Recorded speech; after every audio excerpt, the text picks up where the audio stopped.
악궁 확장 장치는 좁은 위턱을 좌우로 넓혀주는 규정 장치입니다. 좁은 치열 때문에 덧니가 생기거나 반대 교합이 있는 경우 자주 사용됩니다. 공간을 만들어서 치열을 보다 건강하게 배열할 수 있도록 도와주는 치료라고 생각하시면 됩니다. 아주 쉽게 설명하면은 공간이 부족해서 배열이 힘드니까 공간 자체를 넓혀주는 치료라고 보시면 되겠습니다. 가능합니다. 다만 성장기 아이들과는 치료 원리가 조금 다릅니다. 아주 쉽게 이야기하면은 아이들은 뼈가 좀 이렇게 말랑말랑한데 성인들은 좀 단단한 편이라서 힘을 더 많이 줘야 하거나 아니면 수술을 하셔야 하거나 확장 자체가 불가할 수도 있습니다. 결론부터 말씀드리면 얼굴이 커진다라고 볼 근거는 부족합니다. 악궁 확장은 좁은 위턱의 폭을 정상 범위로 회복시키는 치료입니다. 어린 나이에 무분별한 확장을 한 경우나 성장기에는 일부 골격 변화가 나타날 수 있지만 특히 성인에서는 대부분 치열의 폭 변화가 중심입니다. 2025년 연구에 따르면 악궁 확장 후 비강 폭과 상기도 공간은 증가했지만 얼굴이 커진다라는 근거는 확인되지 않았습니다. 연구진은 악궁 확장의 효과를 얼굴 크기 변화보다 호흡과 상악 폭 개선 측면에서 해석해야 된다라고 결론 지었습니다. 즉 얼굴을 키우는 치료가 아니고 좁은 턱을 정상폭으로 회복시키는 치료입니다. 아닙니다. 오히려 정상적인 과정인 경우가 많고요. 위턱이 좌우로 좀 벌어지면서 가운데 앞니 사이에 공간이 생길 수 있습니다. 이후 대부분의 경우 자연스럽게 다시 닫히게 됩니다. 그럴 수도 있고 아닐 수도 있습니다. 악궁을 넓혀서 공간이 생기면은 발치를 피할 수 있는 환자가 분명 있습니다. 하지만 악궁 확장을 한 후 발치를 하시는 환자분들도 계시고요. 모든 것은 이렇게 아시다시피 환자별로 좀 다르다는 말씀을 드리고 싶습니다.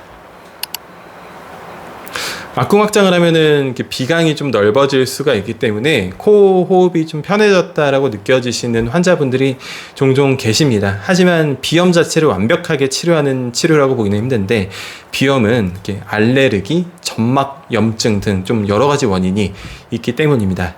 2025년 체계적 분원 고찰에 따르면은 성장기 환자에서 악궁 확장 후 비강, 용적 증가와 코 호흡 개선이 비교적 일관되게 보고가 되었지만 비염 치료 자체를 목적으로 권장할 정도의 근거는 아직 충분하지 않다라고 결론 지었습니다.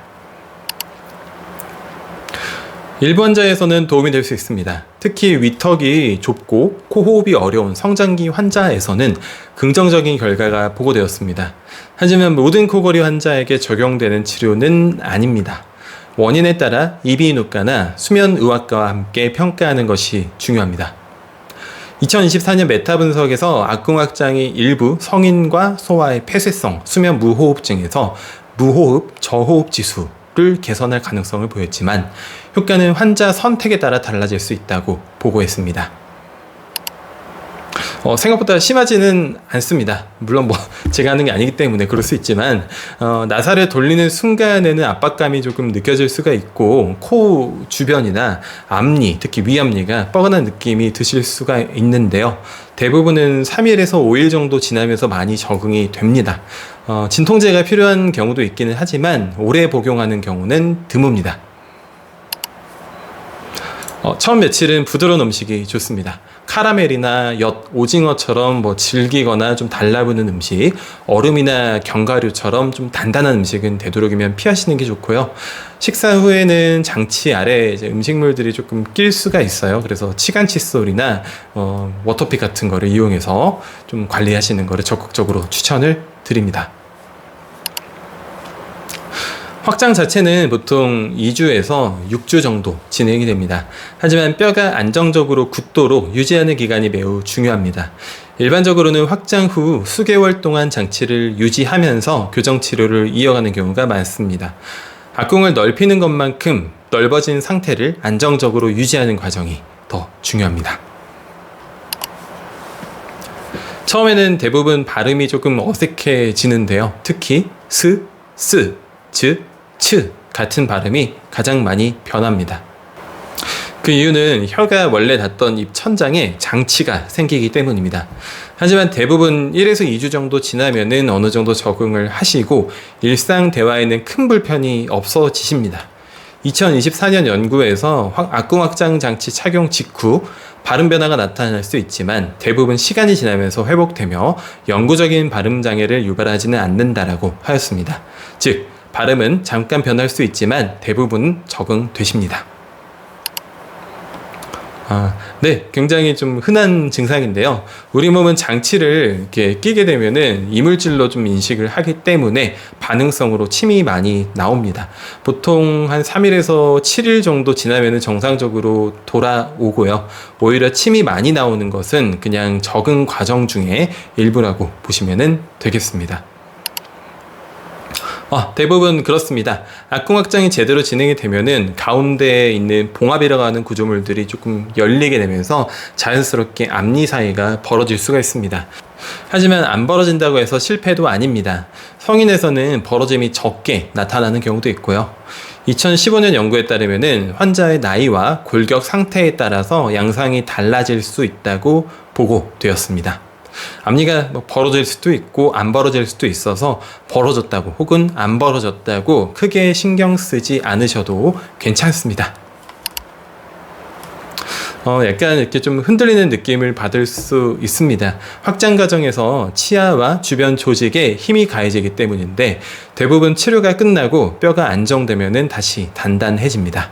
지속적으로 심하게 흔들린다면 반드시 병원에서 확인을 받으셔야 합니다. 가능성은 있습니다. 하지만 대부분은 매우 좀 경미한 수준이라고 말씀을 드리고 싶고요. 교정치료 자체도 약간의 치근 흡수가 생길 수 있는데 악궁 확장도 예외는 아닙니다. 그래서 필요한 경우에 방사선 검사를 하면서 치료를 진행합니다. 2024년 메타 분석에 따르면은 급속 악궁 확장이 외부 치근 흡수를 유발할 수 있으나 장치 종류와 환자 상태에 따라 정도가 다르므로 정기적인 모니터링이 중요하다라고 보고했습니다. 가능성은 있습니다. 특히 무리하게 치아만 많이 기울여서 확장을 하게 되면은 잇몸 퇴축이나 협측, 치조골 소실이 증가할 수가 있습니다. 그래서 교정과 전문의의 정밀 진단 후 환자마다 적절한 확장량을 결정하는 것이 중요합니다. 물론 이제 무조건 많이 넓힌다고 해서 좋은 치료는 아닙니다. 확장은 생각보다 금방 끝납니다. 보통 2주에서 4주 정도면은 원하는 폭까지 넓어집니다. 하지만 넓히는 것만큼 중요한 것이 유지 기간입니다. 새로운 뼈가 형성될 때까지 수개월 유지하는 것이 재발을 줄이는 핵심입니다. 네, 유지가 부족하면 일부 재발할 수 있습니다. 특히 장치를 너무 빠르게 제거하거나 유지 기간을 거치지 않으면 그렇습니다. 중앙국의 봉합은 확장 후 재석회화가 진행이 되므로 충분한 유지 기간이 안정성 확보에 중요하다고 보고되었습니다. 때문에 재발을 고려한 과교정을 해서 맞추는 게 일반적입니다. 최근에는 성인에서 많이 사용하는 방법입니다. 미니스크류를 이용해서 뼈에 힘을 전달하기 때문에 일반적인 확장 장치에 비해서 골격서 확장을 기대할 수 있습니다. 특히 20대 이후 환자에서 좋은 결과가 많이 보고되고 있습니다. 그렇지는 않습니다. 악궁 확장은 좁은 위턱에 있는 사람에게 특히 필요한 치료입니다. 정상 폭의 악궁을 억지로 넓히면은 오히려 잇몸이나 치조골에 부담을 줄 수 있습니다. 그래서 CT, 구강검사, 교합 분석 등을 통해서 정말 필요한 환자인지 먼저 판단해야 합니다. 좋은 치료라는 게 남들이 많이 하는 치료가 아니라 필요한 사람에게 하는 치료라는 말씀을 좀 드리고 싶습니다.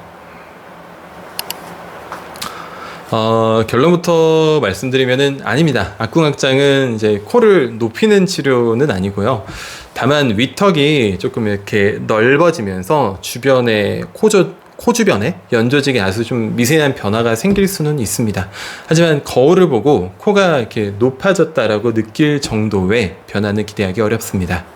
2023년 연구에 따르면은 코 주변 연조직에 통계적으로 유의한 변화가 있었지만 변화량은 매우 작아서 임상적으로 큰 의미는 없다라고 결론을 지었습니다.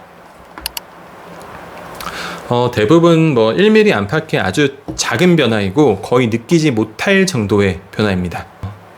2023년 연구에 따르면은 비익, 즉 콧볼 폭이 일시적으로 증가했지만 1년 추적 시 임상적으로 의미 있는 변화는 아니었으며 환자가 인지할 정도의 변화는 제한적이라고 보고했습니다. 광대 같은 경우에 결론은 눈이 뜨게 넓어진다라고 보기는 어렵습니다. 위턱과 연결된 뼈들이 아주 미세하게 움직일 수는 있지만 일반인이 알아볼 정도의 광대 변화는 기대하기 어렵습니다. 연구에 따르면 얼굴 연조직 변화는 대부분 작아서 임상적 중요성은 제한적이라고 합니다. 네, 가능합니다. 알꿍이 좁은 분들은 웃을 때 치아보다 입술 옆 검은 공간, 버칼 코리도라고 하는데 거기가 많이 보이는 경우가 좀 있습니다. 알꿍이 적절하게 넓어지면은 웃을 때 치아가 조금 더 이렇게 자연스럽게 보이게 되면서 미소가 좀 풍성해 보일 수 있습니다.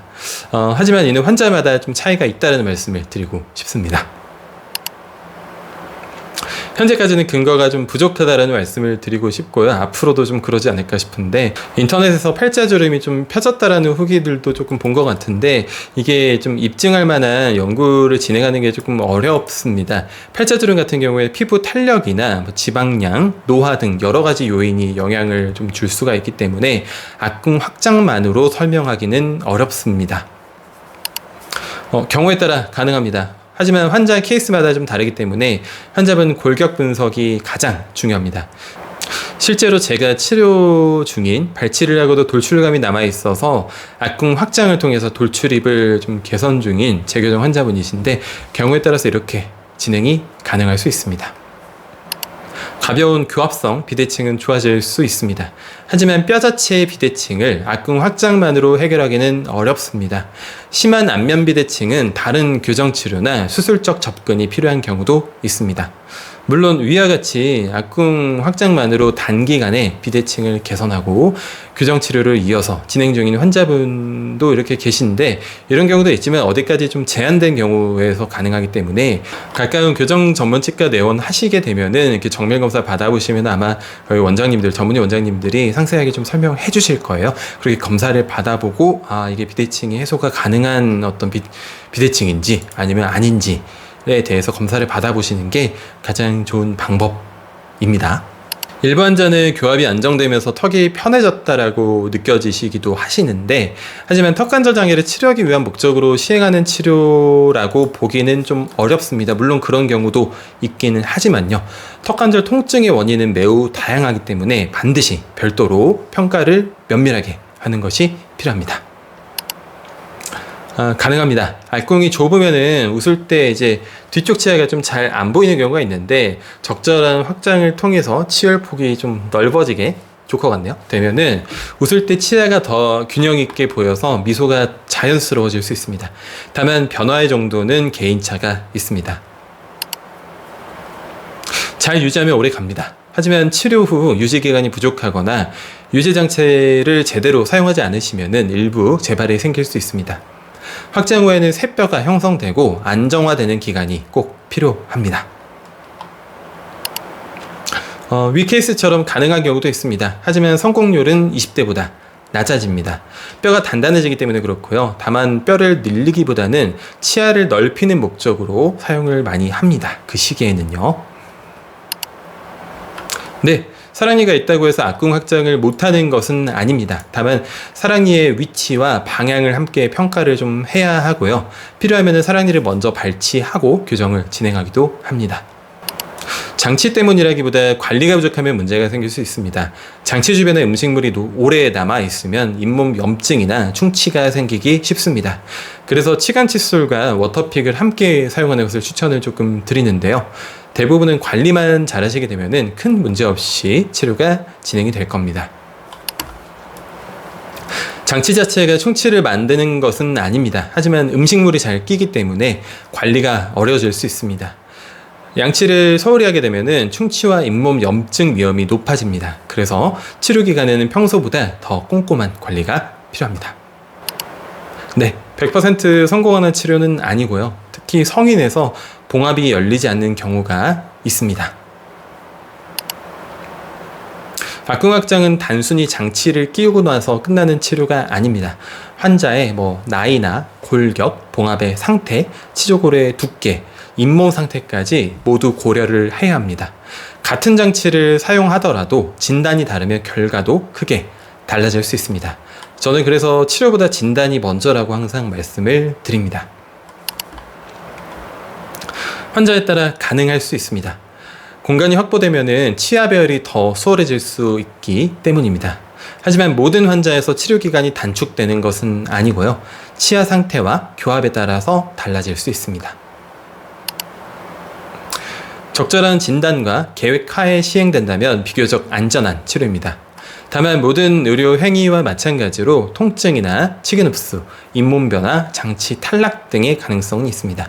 그래서 치료 중 정기적인 검진이 매우 중요합니다. 인터넷 후기가 조금 단편적이게 많기 때문에 그거를 보고 조금 매몰돼서 결정하시는 거는 조금 비추천을 드리고요. 항상 누군가에게 좋은 치료가 나에게도 좋은 치료는 아니라는 말씀을 좀 강조해서 드리고 싶어요. 중요한 것은 내 턱의 폭이나 치조골, 교합, 성장 상태를 정확하게 진단하는 것입니다. 그래서 교정은 정확한 진단에서부터 조금 시작을 한다라는 거를 강조해서 말씀드리고 싶습니다. 아니요, 치료가 빨라지는 게 아니고 병원 예약이 좀 빨라질 수 있기 때문에 절대로 하지 마시는 거를 추천드립니다. 아닙니다. 안심하고 여행 가셔도 괜찮고요. 혹시 장비가 검색 장비가 좋아가지고 삐 소리가 나더라도 걸리면 하면은 하실 겁니다. 고정식이라서 뺄 수는 없습니다. 빼면은 오히려 좀 큰일이 나고 아마 신기하게 좀 생각을 하실 겁니다. 어떻게 뺐지 하시면서 빼려는 시도는 최대한 안 하시는 게 좋습니다. 1주에서 2주 정도 지나면 대부분 많이 돌아오십니다. 조금 이렇게 기다리는 시간이 필요하다는 말씀을 드리고 싶습니다. 화이팅! 음주가 확장에 방해된다는 근거는 없는데 다만 이제 관리 측면에서 양치 잘 하시고 주무시길 바랍니다. 처음 2, 3일은 부드러운 음식이 가장 좋고요. 죽이나 계란찜, 두부, 요거트 같은 씹는 힘이 많이 필요하지 않은 음식을 추천드립니다. 저는 예전에 빵을 좀 많이 먹었어요. 원래 빵을 좋아하기도 하는데 TMI로 흘러가서 아무튼 그랬습니다. 안 바뀝니다. 걱정 마십시오. 벌어진 공간 해보신 분 댓글 달아주세요. 식사가 힘들어서 귀찮아서 안 먹고 만다라는 분들은 좀 빠지게 될 수 있는데 그런 게 아니고 내가 좀 어떻게든 먹고 만다 혹은 칼로리 보충해야지 하면서 다른 액상과당이나 아이스크림 같은 걸로 배 채우시거나 하시면은 오히려 더 살이 좀 찔 수 있습니다. 넓히는 거는 보통 하는데 일부러 좁게 만드는 치료는 일반적으로 하지 않습니다. 그럴 이유도 없고요. 장치 돌리다가 갑자기 입안에서 짝 하고 이렇게 대나무 쪼개지는 소리가 나면은 많이 놀라실 수 있는데 크게 걱정 마십시오. 입천장 한가운데 있는 뼈 사이가 쩍 하고 벌어지면서 나는 소리입니다. 닫혀있던 성문이 좀 열린 거고요. 소리가 나면 좋은 거고 안 나도 크게 상관은 없습니다. 오늘 50가지 질문을 통해서 말씀드리고 싶은 핵심은 하나입니다. 악궁합장은 좋은 치료라는 말씀을 드리기보다는 필요한 사람에게 좋은 치료라는 말씀을 좀 드리고 싶어요. 좁은 악궁을 가진 환자에게는 발치를 줄일 수가 있고 교합을 개선하고 코호흡 개선에 도움을 줄 수 있는 아주 훌륭한 치료일 수 있습니다. 반대로 필요하지 않은 환자에게 무리하게 시행을 하게 되면 기대했던 효과보다 부작용이 더 클 수도 있습니다. 따라서 교정과 전문의와 충분히 상담하고 본인에게 가장 적합한 치료 방법을 선택하는 것이 중요합니다. 감사합니다.